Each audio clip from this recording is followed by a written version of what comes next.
मैं हूं अब्दुल बासित और आप देख रहे हैं क्लाइडोस्कोप। आज मेरे साथ मौजूद हैं इंजीनियर अरशद अब्बासी साहब, जिनको आप जानते हैं, देखते भी रहते होंगे और लिखते भी हैं। हमारे पाकिस्तान में तवानाई के शोबे में इनकी बड़ी महारत है। बिजली का इशू हो, गैस का हो, पानी के मसाइल हों, आज मैंने सोचा कि इनसे तीन चार नशिस्तें एक्चुअली मैं करूँगा, लेकिन आज की जो नशिस्त है वो हम करने जा रहे हैं। जो भी कल ही पाकिस्तान और भारत के जो इंडस वाटर्स कमिश्नर्स हैं, उनकी मुलाकात इस्लामाबाद में ख़त्म हुई है। तो मैंने कहा कि चूंकि ये बिल्कुल फ्रेश इशू है, तो पहले इससे बात कर लेते हैं, उसके बाद फिर हम इंशाल्लाह इनके साथ जो है गैस और पेट्रोल वगैरह के जो इश्यूज हैं, बिजली के इश्यूज हैं, उन पे बात करेंगे। अरशद अबादी साहब, बहुत शुक्रिया आपका हमारे शो में आने का। बहुत शुक्रिया आसिफ साहब आपका दावत देने का और बुलाने का। अच्छा, ये बताइए कि जिस तरह आप जानते हैं कि कल ही मुलाकात ख़त्म हुई है दोनों इंडस वाटर्स कमिश्नर्स की। तो आप क्या समझते हैं कि पाकिस्तान, हमारे क्या इश्यूज हैं, हमने क्या इस मीटिंग में कहा होगा, क्या हमने हासिल किया है इस मीटिंग से? और बुनियादी तौर पे हमारे इंडस वाटर स्ट्रीट जो 1960 की है, बुनियादी प्रॉब्लम्स क्या हैं जिनको हम रिजॉल्व करना चाहते हैं? या मैं आपसे ये पूछूं कि क्या भारत ट्रीटी को वायलेट कर रहा है कि नहीं कर रहा? आसिफ साहब अभी तक जिसे कहते हैं ना कि क्वांटिफाई करें मैथमेटिकली कि भारत कहाँ कहाँ इंडस वाटर ट्रीटी को वायलेट कर रहा है, तो सच्ची बात यह है कि अभी तक जो वायलेशन है, अगर एज पर ट्रीटी आप आए और तो मेरा ख्याल है कि अभी तक इतनी ग्रॉस वायलेशंस नहीं हुई एक्सेप्ट डिजाइन में। और दूसरी बात यह है कि जो मेरे मेरा अपना ख्याल है, ये मेरी एजम्पशंस है कि किशन गंगा में जब पूरा एक रिवर उन्होंने डाइवर्ट किया, तो रिवर डाइवर्जंस की आजकल के इस दौर में जहाँ पे एक आपने सुना होगा, बल्कि आप तो खुद इसके बड़े चैंपियन भी रहे हैं क्लाइमेट चेंज की, कि पूरा एक नीलम रिवर ड्राई हो गया और फिर उसकी डाइवर्जन हुई। डाइवर्जन से क्या हुआ कि हमारा नीलम झीलम की प्रोडक्शन 15 से 20% कम हुई, जिसका हमें एनुअल लॉस कम से कम $250 $250 हो रहा है। तो ये मेरा ख्याल है कि एक बहुत बड़ी वायलेशन थी वो वायलेशन। लेकिन अगर आप पर as per international court of arbitration का अगर डिसीजन देखें, तो वो कहते हैं भाई that was a part of, जब ट्रीटी 1960 में साइन हुई तो देखें इसमें हमने ये एक एक प्रोविजन इसमें रखी थी। इस प्रोविजन को हमने दोबारा कहीं चैलेंज नहीं किया। यहाँ मैं एक बात करता चलूं कि जब ये फैसला हुआ था जब बगलियार डैम का, तो बगलियार डैम के फैसले में जो न्यूट्रल एक्सपर्ट्स ने बात की थी, उन्होंने कहा कि देखें बात सुने, ठीक है कि ट्रीटी 1916 में साइन हुई, लेकिन इसमें जो नॉलेज है सारा हाइड्रोलिक का, हाइड्रोलिक मीन के जो हाइड्रोलॉजिकल स्ट्रक्चर रिलेटेड होता है, ये नॉलेज है 1940 से लेकर 1960 तक। और उसने तीन जो डिसीजंस दिए, उस डिसीजन में उसने जो वर्डिक इस्तेमाल की, उसने कहा भी latest knowledge of science, latest knowledge of engineering.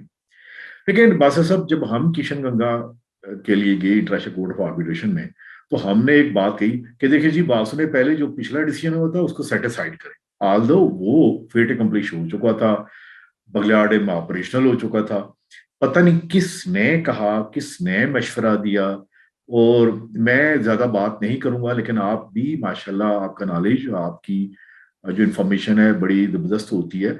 वहाँ हमारे जो टीम लीडर थे वो एक ऐसे साहब थे कि वो एक किसी अखबार के न्यूज रिपोर्टर थे। अब हम बाकी बात नहीं करते। तो अगर हम किशन गंगा वही बगलियार वाला फैसला लेके लेके जाते, जो मेरी ओपिनियन है, जो मैं आपको सचिव दूं आके आज आपके प्रोग्राम में मैं ये बता रहा हूँ, मैं इस जो ट्रांसबॉर्डरी वाटर इश्यूज के परसेंटल एशिया में अपनी सर्विस दे चुका हूँ।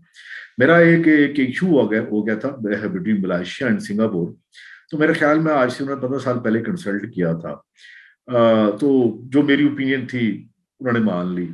और दूसरा सबसे बड़ी बात यह कि हमारा जो ब्रदर मुल्क है बांग्लादेश है, बांग्लादेश में मैं गांजीज कमेटी का कम से कम 7 साल मेंबर रहा हूँ। मैं ये बातें इसलिए बता रहा हूँ कि बाहर या किसी जगह एज ए, अब जो भी आपको जानता है, लोग आपको कंसल्ट करते हैं, पूछते हैं, वेल करते हैं, लेकिन यहाँ पे इस तरह की बात नहीं हुई। बड़ी इससे पहले बहुत ज्यादा series of operate, series of letter Kishan Ganga में हमने बताया कि देखें बात सुने, ये जो सबसे बड़ी वायलेशन हुई है, जो कि आपका सवाल भी है, वो किशन गंगा पूरे रिवर की डाइवर्जन।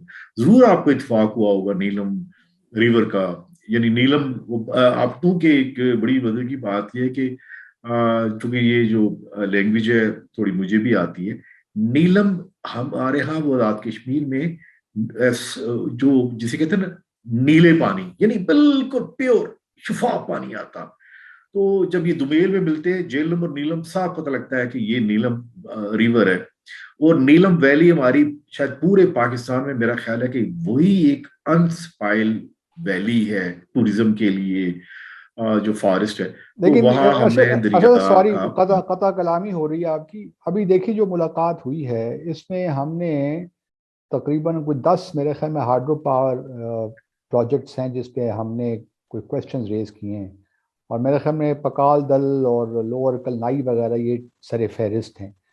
क्या हमारे इशू सिर्फ डैम्स और प्रोजेक्ट्स जो इलेक्ट्रिक प्रोजेक्ट्स हैं उनके डिज़ाइन के हवाले से होता है, या आप समझते हैं कि पानी का जो फ्लो है जो हमें भारत से वेस्टर्न रिवर से मिलना चाहिए वो नहीं मिल रहा? ये दो ज़रा थोड़ा सा हमारे नाजरीन के लिए थोड़ा सा इसमें वजाहत कर दीजिए। देखिए बासा साहब, एक बात तो ये है कि अगर आप ये कहें कि अभी तक उन्होंने कोई हमारे फ्लो को इस तरह डाइवर्ट किया, जैसे मैं काफी लंबी बात की है किशन गंगा की जो डाइवर्जन उधर हुई है, तो चनाब के ऊपर और इंडस के ऊपर अभी तक कोई ऐसा मैकेनिज्म नहीं है जिससे हमारे पानी को कहीं डाइवर्ट कर सके। जैसे कि आज से 4 साल पहले एक प्रपोजल थी कि इन्होंने कहा कि हम ऐसे करते हैं कि चनाब रिवर को लिंक करते हैं इसके साथ, सुतलज के साथ। वो एक आपने सुना होगा कि उनका एक बहुत बड़ा रिवर लिंकिंग का प्रोजेक्ट है, लेकिन वो अभी तक उसमें कोई उनकी हम्म। एक पीसी1 जिसे कहते हैं ना, एक प्रपोजल थी, हम्म। ये नहीं हुआ। लेकिन एक बात बड़े क्लियर है कि एक एक इंडस वाटर ट्रीटी में भी एक इशू है कि चनाब के ऊपर वो कितने डैम बना सकते हैं, 4 बना सकते हैं, 5 बना सकते हैं, या उसमें 500 कोई बना उसमें सकते हैं। कोई उसमें कोई ये लिमिट उसमें नहीं है। नहीं है, हम्म। तो उसमें कोई लिमिट नहीं है, एक बात ये। लेकिन एक बात बड़ी क्लियर है कि जब ये डैम, जैसे जैसे आप सलाल के ऊपर जाते हैं, दिलहस्सी और ये जो बाकी जो कीथर है या कीरू है या 4-5 और प्रोजेक्ट हैं, करथाई है, और अभी हमने कभी, ये देखिए ये वो डैम है चनाब के ऊपर जो कि इंडियन हेड कश्मीर की जुरिडिक्शन में आते हैं। जो डैम उनके हिमाचल प्रदेश में बन रहे हैं वो तो इनके नॉलेज में ही नहीं है। वो हम्म। आपसे कभी लिस्ट शेयर कर देंगे, वो तो लंबी लिस्ट है, उसके ऊपर हमने कभी जो तो है आपका ख्याल वो ये है कि कभी। हमारा ख्याल यही है कि पाकिस्तान का ये डैम्स बनने से और ये प्रोजेक्ट्स इनके होने से पाकिस्तान का में जो वाटर का फ्लो है उसमें ऑब्वियसली कमी आएगी। आप ये कहना चाह रहे हैं? देखिए नहीं नहीं, हम ऐसे ऐसे देखें, इस तरह आप बिल्कुल आप नहीं कह सकते कि इस तरह की कमी है। लेकिन एक कमी जो है ना, एक चीज बड़ी वाज़ेह कमी है जो कि बगलियार डैम की वर्डिक्ट में रायमंड ने भी कही थी। उसने कहा था वही देखें, एक जो बड़ा इशू है कि कंसिस्टेंटली जो पानी का फ्लो चनाब में, झेलम में और चनाब इंडस में, जो आज से 40 साल पहले था, उसमें कमी आ रही है। अच्छा, वो कमी क्यों आ रही है? इसके अंदर डिफरेंट स्टडीज हमने नहीं की, बल्कि इंडियन मेट्रोलॉजिकल डिपार्टमेंट ने कही है। इंडियन उनके बहुत अच्छे लोग हैं, रिसर्चर है कानपुर के, उन्होंने बड़ी लेटेस्ट आज से 4 साल पहले की थी। उन्होंने कहा था ये जो इंफ्रास्ट्रक्चर बिल्ट हो रहा है, ये जो डिफॉरेस्टेशन हो रही है, क्योंकि जैसे जैसे चनाब को अपस्ट्रीम जाते हैं तो वहां पे एक बात है कि आप वहां पे जंगल काटते हैं, और वो भी कॉनिफर के काटते हैं। जब वो जंगल काट रहे हैं और जब उसका दो वो ये भी कराते हैं, इससे एक काम हो रहा है। वो एक काम ये हो रहा है कि रेनफॉल और स्नोफॉल, वो आप कह सकते हैं उसकी जो यूनिफॉर्म है वो नहीं है। कभी होती है तो बहुत तेज होती है, और कभी क्या उसकी यानी इंटेंसिटी बढ़ जाती है। और एक बात है कि वो जो यूनिफॉर्म होती थी वो एक क्लाइमेटिकली चेंजिंग आ रही है, और ये सारी मैन मेड है। देखिए, एक जो फर्क है जो मेरे और आपके प्रोग्राम में हमने जो मैसेज देना है, जो हम अपने व्यूअर्स को भी दे सकते हैं, एक कहते हैं जी क्लाइमेट यूनिवर्सल फिनोमिना, नहीं। देखिए, हमारा शुरू से ये रहा है, और बढ़ के मैं भी बड़ी दफा इंडिया गया हूं, उनसे बात हुई, ये मैन मेड है। मैन मेड आप खुद कर रहे हैं, आप बल वास्ता यहाँ पे डैम बना रहे हैं। डैम बनाने के लिए आप जो आपको तो कि पेरिफेरल कॉलोनीज होती हैं, जंगल काट रहे हैं, कॉनिफर्स काट रहे हैं। और आपको तो कि आपका भी एक एक्सपीरियंस है कि जो वहाँ पे पाइन के, ब्लू पाइन के और देयार के दरख्त होते हैं, उसको 200 साल लगता है। बेशक वो कहते हैं जी हमने ये प्लांटेशन कर ली है। एक इसका ये जो मैग्नीट्यूड है, यानी किसी जमाने में अब तो 28 MF मिलियन एकड़ फीट पानी आया करता था चनाब में, वो कम होकर 2224 में आ गया ये। और फिर इसी तरह झेलम में, और झेलम फिर एक फ्लक्चुएशन आ रही है। ये जो फ्लक्चुएशन आ रही है, यानी जब फारस होते थे तो ये होता था कि कश्मीर में, एक और टॉपिक आपसे बात करेंगे इंडियन हल कश्मीर में इंडियन आर्मी ने फारस का क्या किया, कि वो स्पंज का जो रोल करते थे हमें, यानी कंसिस्टेंट पानी मिला करता था, ये हमें कंसिस्टेंट पानी नहीं मिल रहा। एक बात। दूसरा बात साहब आपने कहा कि इसका हमें क्या वायलेशंस क्या हो रही है। वायलेशन ये हो रही है, देखिए चनाब के ऊपर हमारे पास तो कोई फिजिबल जगह नहीं है, साइट नहीं है कि हम डैम बनाए। हमारे पास मराला है, मराला भी एक बैराज है। हम वहां पे पानी के फ्लो को कहीं स्टोर नहीं कर सकते। यानी बरसात के मौसम में बहुत ज्यादा पानी, और जब बाकी जो लीन पीरियड है, जैसे ये मार्च अप्रैल, जहां हमें पानी चाहिए होता वहां पानी नहीं। ये क्वेश्चन हमने ना इंडस वाटर ट्रीटी में अभी जो टॉक है इसमें किया, ना हमने कभी पहले किया। एक बात, हम जो बात करते हैं वो डिजाइन की बात करते हैं। और डिजाइन भी, एक बात बताऊं, ये भी आपका बड़ा जबरदस्त सवाल है कि इस टॉक्स में हमने डिजाइन की बात की है। डिजाइन की वो वाली बातें हमने की हैं जो कि इंडस वाटर ट्रीटी के अंदर लिखी है, वो डिटेल डिजाइन की नहीं। जबकि मेरा एक बड़ा एक क्वेश्चन है, वो सवाल है जो कि मैंने यहाँ भी इनसे भी किया, इंडिया में भी किया, लेकिन इंडिया ने कहा है कि ये देखें जी, आप ये वाली जो बात है आप इनसे जाके करें। मैं आपको मिसाल देता हूँ। बगलियार डैम में 3 चीजों का डिसीजन हुआ, और उसमें एक डिसीजन में टेक्निकल डिटेल में नहीं जाएंगे। उन्होंने कहा सुने पाकिस्तान इंडिया दोनों पार्टीज को, कि क्या एक जो रेगुलेटरी बॉडी है डैम्स की, इसका नाम है इंटरनेशनल कमीशन ऑफ लॉ है। क्या आपने इसका बुलेटिन 116 पढ़ा? जाहिर है हमारे जो वहाँ पे सेक्रेटरी थे वाटर पावर, जो हमारे वकील थे इंग्लैंड से, उन्होंने उसका जवाब नहीं दे सके। उन्होंने कहा देखें ये पढ़े, इसमें क्या लिखा हुआ है। वो जो बुलेटिन है, वो बुलेटिन कब हुआ है? ये 1996 में हुआ। अब आप देखें ट्रीटी 1960 की, ये और ये नहीं, कब का है? आप आपकी बातों ये आपकी बातों से मुझे ये लग रहा है बासी साहब कि आप ये समझते हैं कि इस ट्रीटी को रीओपन होना चाहिए, रीनिगोशिएट होना चाहिए। देखिए बात ये है बासिर साहब, किसी तरह भी ये समझें कि एक किस्म का, मेरा ख्याल है, ये मेरी assumption है, हम जब ट्रीटी की रीओपनिंग की बात करते हैं तो मैं ये कहूंगा, इस हद तक चाहूंगा कि ये ऐसी है कि जैसे आप या मैं बात करें, आप बंदा कहें देखें जी आप दायरा इस्लाम से खारिज हैं, ये आपने क्या बात कर दी है। यानी ट्रीटी को ओपन करना हमारे लिए एक मौत है। इससे पहले हमें जैसे मैं हूं या कोई और पाकिस्तान का कोई नुमाइंदा ये बात करता है, तो वो हमारी समझे कि डेथ सेंटेंस है। नहीं तो हम वो फिर बात नहीं कर सकते। किस तरह इसको, किस तरह, अगर आप ये समझते हैं कि डिजाइनिंग, पूरी इंजीनियरिंग तब्दील हो गई है ओवर द लास्ट 70 years, और अब आपके जो तासुर मुझे मिल रहा है कि वो शायद ट्रीटी पीछे रह गई है और टेक्नोलॉजी बहुत आगे नहीं, निकल गई है। नहीं, देखिए देखिए बात ये है कि जो बगलियार का डैम का जो डिसीजन था, वो एक प्रेसिडेंस बन गई। उस प्रेसिडेंस में एक छोटी सी बात है, जैसे मैं उस बात पे आ रहा था, वो बुलेटिन 116 था, एक उनका बुलेटिन 50 है। 50 में लिखा हुआ है stability of the dam. India में दुनिया में सबसे ज्यादा डैम की सबसे ज्यादा फेलियर्स वहां पे में रिकॉर्ड पे। अभी 7 फरवरी 2021 में अगर आप हो सकते,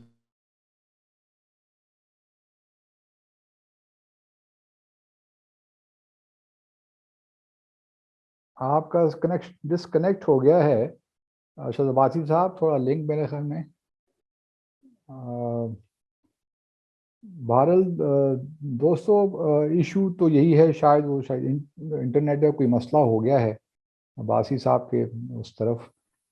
इशू यही है कि हमने जिस तरह बासी साहब बता रहे थे कि उस तरह ग्रोस वायलेशंस तो नहीं है अभी तक। जो फ्लो है वो तो भारत नहीं रोका, और शायद वहाँ पे इंफ्रास्ट्रक्चर भी नहीं है कि वो रोक सके। अलबत्ता बहुत से डैम्स बन रहे हैं, और मुस्तकबिल में यकीनन अगर हमने इस पे तवज्जो न दी तो मुमकिन है कि हमारा जो है प्रॉब्लम हो जाए। और लेकिन दूसरी तरफ हम इसको रीओपन भी नहीं कर सकते इस ट्रीटी को, क्योंकि अगर एक दफ़ा इसको हमने रीओपन कर दिया तो फिर और बहुत सी चीज़ें खड़ी हो जाएंगी। तो मैं माजरा चाहता हूँ कि इंटरनेट के लिंक ड्रॉप होने की वजह से अब्बासी साहब से बात मुकम्मल नहीं हो सकी, लेकिन इंशाल्लाह दोबारा उनको लेंगे किसी दूसरे शो में। और अच्छा, ये वापस आ गए हैं। जी जी जी। अब्बासी साहब, आप अपनी बात कर रहे थे, आप फिर कर लीजिए मुकम्मल। नहीं, मैं बादशाह साहब जो इसका जो एक एक जो इस पूरी मीटिंग का जिसे कहते हैं ना, वो जो मेन पॉइंट था कि वो डिजाइन की, अब हम करते हैं डिजाइन की एक सुपरफिशियल सी चेकिंग। जबकि मैं आपको बता रहा था कि सेफ्टी ऑफ नेम हम जो जिसके मतलब उसी आईसी कोड जिसके बुलेटिन पे हमारा बगलियार का फैसला हुआ है, उसके जो अर्ली बुलेटिन हैं, 50 है, 45 है, 30 है, तो उसमें लिखा हुआ stability of dam, stability of dam. अगर मुझे या आपको कहा जाए तो हम कहें जी जरा आए ना, हम डैम को वन बाय वन चेक करते हैं, इसकी डिटेल स्ट्रक्चरल डिजाइनिंग चेक करते हैं। आपका तो रिकॉर्ड ही ठीक नहीं है। आपका रिकॉर्ड ये है कि आपका दुनिया में सबसे ज्यादा डैम फेलियर का रिकॉर्ड है। अगर आप नेक्स्ट प्रोग्राम में हैंगे तो हम उनकी प्रेजेंटेशन देंगे जो उनकी लोकसभा में पेश हुई है कि देखें जी हमारा डेटा ये है। ये मेरे ख्याल में जुलाई 2021 में हुई है कि बड़ा उन्होंने एक बड़ा कंसर्न शो किया कि भाई इंडिया में ये क्या बात है, आप लोग कैसे डैम तो बना फिर रहे हैं। हमें अब भाई साहब आखिर में, चूंकि टाइम हमारा खत्म हो रहा है, तो मुझे आखिर में ये सवाल बताइए कि जो मसाइल आप बता रहे हो बिल्कुल ठीक हैं, पाकिस्तान को क्या करना चाहिए? क्या हर डैम पे हमें बायलैटरली, तो मैं देखता हूँ कि हमारे शायद ताल्लुकात की एक ओवरऑल क्योंकि हॉस्टिलिटी है, तो जो हमारे वाटर के इश्यूज भी हैं वो भी बीच में रह जाते हैं, कभी मुलाकात होती है कभी नहीं हो पाती, बीच में गैप्स आ जाते हैं। तो पाकिस्तान को क्या करना चाहिए ऐसी सूरत हाल में? क्या हर मामला हमें न्यूट्रल एक्सपर्ट की तरफ ले जाना चाहिए? जो डिस्प्यूट सेटलमेंट मैकेनिज्म्स हैं ट्रीटी के अंदर, उनको इन्वोक करना चाहिए, या आप समझते हैं कि बायलैटरली ये सारे मसाइल हल हो सकते हैं? देखिए बासा साहब, एक सिंपल मॉडल है। वो मॉडल क्या है? जो कि इंडिया ने ही मॉडल को डिवाइस किया है कि ब्रह्मपुत्र रिवर जो कि ट्रांसमांडल रिवर है, जो चाइना से ओरिजिनेट होता है, इंडिया को बाइसेक्ट करता है और जाके बांग्लादेश को क्रॉस करके समुद्र में जाता है। जो स्ट्रेटजी जहां पे कोई ट्रीटी भी नहीं है, लेकिन जितना वो टफ टाइम चाइना को देते हैं according to international law, according to जो उसकी सीरीज ऑफ पेपर निकल रहे होते हैं, यकीन करें कि उसके पानी का कलर्स भी चेक करते हैं कि जी पानी अगर ब्लैक एक छोटा सा चेंज होता है तो तब भी मोदी जवाब देता है। हमारे यहाँ इंस्टीट्यूशनल एक collapse है। ओके। यहाँ पे आप किसकी बात करेंगे? जो सच बात ये है, हम बात तो नहीं करते, लेकिन आप देखें आपका पहले मिनिस्टर वाटर सोर्सेज कौन था, आजकल कौन है? जहां पे जब एक वाइब्रेंट हमारे पास इंस्टीट्यूशन नहीं होंगे, यहाँ पे जब प्रोफेशनल लोग नहीं होंगे, जब यहाँ पे मेरिट देखें कुछ इशू पे मेरिट, ये ऐसे ही है कि जैसे हम अपने पॉलिसी मेकर को कहेंगे कि सुने, आप कंप्रोमाइज नहीं करते अपनी हेल्थ की पर, आप बेस्ट चॉइस करते हैं सर्जन का, फिजिशियन का। जब तक ये मेरिट यहाँ पे नहीं लिखेंगे, यहाँ पे अगर नेपोटिज्म किया तो देखें आप एक अपनी जनरेशन के साथ एक ज्यादती कर रहे हैं। और आखिरी बात, ये जो आप बात कर रहे हैं ये वाटर सिक्योरिटी नहीं है, ये हम्म। इशू है हमारी फाउंडेशन है फूड सिक्योरिटी की। हम्म। वाटर सिक्योरिटी फाउंडेशन है आपकी एनर्जी सिक्योरिटी की, यस, जो हाइड्रो पावर है, और ये हमारी इकोनॉमिक सिक्योरिटी की फाउंडेशन है। हम इस पे कंप्रोमाइज कर रहे हैं? कौन सी कौम करती है? देखिए बांग्लादेश को देखें, मैं उनके साथ 8 साल रहा हूं, यकीन करें वो कितनी छोटी सी कौम थी, लेकिन वो पूरी कोशिश करते थे कि गांजीज के ऊपर और ब्रह्मपुत्र के ऊपर जो भी थी, हमारे जैसे बंदे को बुलाते थे, जो हमारे यहाँ आता था हम उनको बताते थे, लेकिन वो कभी भी ये काम नहीं करते। मुझे याद है कि उनका तबाही बुक डैम था, आज ही गूगल कीजिएगा, उसमें सारा आज भी मेरा काम उस पे है। लेकिन बांग्लादेश वाले मुझे स्पेशल लेके गए थे। ये किस लिए लेके गए थे? वो मुझे नहीं कि मैं कोई बहुत बड़ा को एक्सपर्ट था, ये था, उन्हें पता था ये एक बंदे को पता है, उन्होंने वो डैम को शर्फ करवाया और लॉजिकल बेस पे कराया। हमने उनकी जो अभी रिपोर्टें ये वो कभी डिस्कस ही नहीं की। हमने वो कैपेसिटी हमारे पास, बादशाह साहब हमारा असल अलमिया वो नहीं है। हमारा अलमिया वो है कि हम जिसे कहते हैं वो जानबूझ के मैच हार रहे हैं। मैं आपको आखिरी बात कहूंगा, यकीन करके इंडस्ट्री हम कोई डायलॉग ना करें, हम कुछ ना करें, रिजल्ट वही होगा जो इंडिया ऑलरेडी कर रहा है। जो उन्होंने सोचा उन्होंने वही किया। हमारी तरफ से जिसे कहते हैं वो बेचारे वही कहते हैं यार क्या हमारा फेरा लगवा रहे हैं, काम तो हमने वही कर रहा है, आपके पास कोई सॉलिड कंक्रीट ऑब्जेक्शन होते नहीं है, ना हमारे पास हो सकते हैं, ना हमारे पास टीम है। हम जिसे कहते हैं कि एक एक फॉर्मेलिटी पूरी कर रहे हैं। ये मुझे अफसोस से करना पड़ा, अभी एक एक रिटर्न विजिट होगा, ये भी जाएंगे, वो क्या आ जाएंगे, लेकिन क्या उसने अपने डिजाइन के अंदर आधा इंच भी, एक ईंट भी चेंज करेंगे तो बादशाह साहब उस दिन मैं और आप जाके इनको सलाम करके। राशिद साहब बहुत शुक्रिया आपका, बड़ी अच्छी गुफ्तगू रही, लेकिन मैं आपसे मजीद इंशाल्लाह नशिस्तें होंगी। तो दोस्तों, आज की जो बात से मैं निकाल सका हूँ एसेंस, वो यही है कि एक तो हमारी इंस्टीट्यूशनल कैपेसिटी नहीं है इन इश्यूज़ को परसू करने की, वो हमें बढ़ानी पड़ेगी। जो हमारा वो इंडस वाटर कमीशन है उसको भी हमें स्ट्रेंथन करना पड़ेगा। और दूसरी बात जो बासी साहब ने कही कि सही लोग जो जानते हो, जिनकी एक्सपर्टीज हो इन मामलात में, जब तक आप उनको कमान उनके हाथ में नहीं देंगे तो मामला ठीक, हम अपने जो हमारे इंटरेस्ट हैं हम उनको प्रोटेक्ट नहीं कर पाएंगे। तो यही दो मैसेजेस हम आज की गुफ्तगू से लेकर जा रहे हैं। बहुत शुक्रिया बासी साहब, इंशाल्लाह आपसे मुलाकात रहेगी। अल्लाह हाफिज।